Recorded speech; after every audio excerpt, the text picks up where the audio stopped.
শাহজালাল বিমানবন্দরের third terminal দ্রুত চালুর নির্দেশ। স্বচ্ছতা নিশ্চিত করে দেওয়া হবে ফ্যামিলি কার্ড। কিভাবে এটাকে আমরা তাড়াতাড়ি করতে পারি সেটা নিয়ে কাজ চলছে। এখন নির্দিষ্ট কোনো টাইম দেওয়া যাবে না। এনআইডি কি করব এবং আমরা আমাদের নিজস্ব মেথোডোলজি এবং লুফলস যাতে 0% থাকে। সংসদের প্রথম অধিবেশন 12 মার্চ। চূড়ান্ত হবে স্পিকার, ডেপুটি স্পিকার। উপস্থাপন করা হবে অন্তর্বর্তী সরকারের সব অধ্যাদেশ।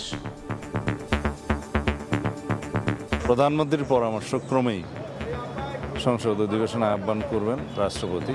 সেটা নির্ধারণ হয়েছে 12 তারিখে মার্চের। অধিবেশনের স্পিকার, ডেপুটি স্পিকার নির্বাচিত হবে এবং ইন্টারিম গভর্নমেন্টের আমলে যে সমস্ত অধ্যাদেশ প্রণয়ন করা হয়েছে সেগুলো উপস্থাপন করা হবে।